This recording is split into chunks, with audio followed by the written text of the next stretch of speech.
Natural qualities like a keen intelligence, eloquence, oratory skills, St. Ambrose had them all. And he used them all for the greater glory of the Church. He was one of the most gifted men of his time, one of the greatest writers, one of the greatest preachers the Roman Empire ever knew. But his greatest work was done in silence.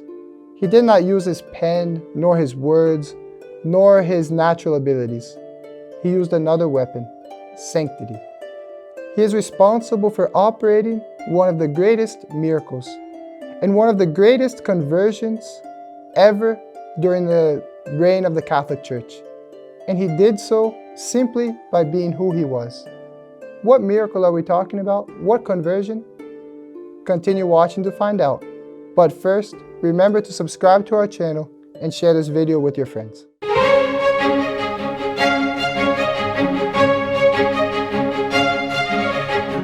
Welcome to another video of Following the Saints.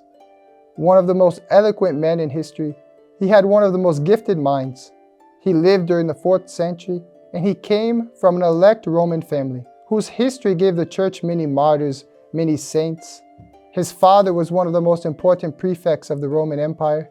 His brother and sister are also venerated as saints. And after studying in Rome, Ambrose, he became governor. And later on, he was elected bishop. He wrote many treatises. He defended the church. He fought against the Arian heresy. He taught his sisters and many others how to be consecrated virgins.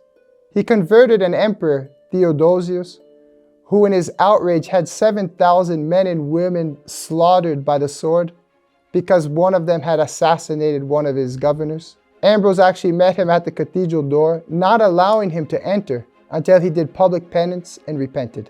But his greatest conquest, his greatest achievement, his greatest work, he did in silence. He did not use his magnificent speaking skills or his pen or his other abilities that God gave him.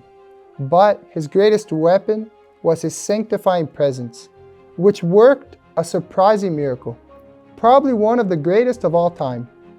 He converted one of the most wretched sinners into one of the greatest saints. This sinner, when he was a boy, he used to rob fruit, not because he was hungry or because he wanted it for himself, but he would rob it only to give it to the pigs, because of that joy that robbing, that sinning gave him. And later on, this same boy would pray to God, "Convert me, but not today."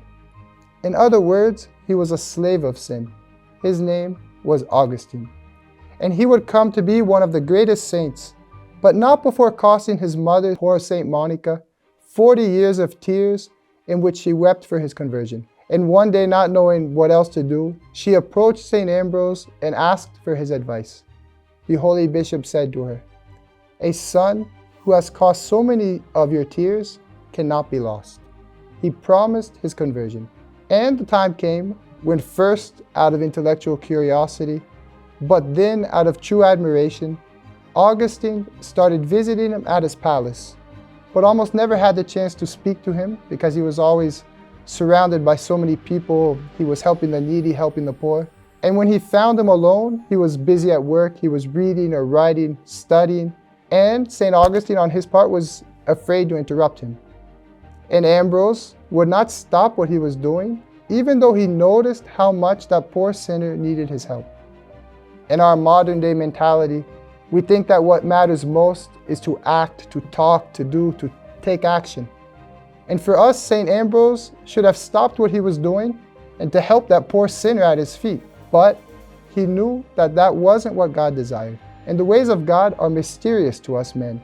So the fact that St. Ambrose gave little attention to St. Augustine, but the fact that he was faithful to his duties, to his vocation, was the factor for St. Augustine's conversion. He became awestruck, enchanted with the ways St. Ambrose worked in such a holy and devout way, and he would spend hours on end just watching him in admiration.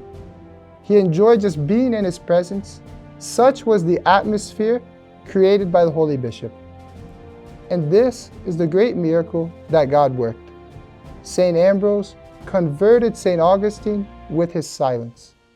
He remained silent while God, in the interior of St. Augustine, worked his conversion. A miracle Yes, because the difference between a soul who is in sin and one who isn't baptized, who participates in the divine nature of God, in whose soul dwells the Holy Trinity, is greater than that of someone who died and was afterwards resurrected, since the difference between our nature and God's is infinite. It is actually St. Augustine himself who tells us this. And therefore, being a true Catholic is our most powerful weapon against evil and sin. Much more than words and actions and doing things, St. Ambrose teaches us that living an authentic and pure life is what really matters. So may he grant us all this profound humility and purity of life, so that we may also participate in the salvation of souls just as he did. Salve Maria. If you like this video, press the like button and leave a comment below. Don't forget to subscribe to the channel and activate the notification bell so you won't miss any of our videos.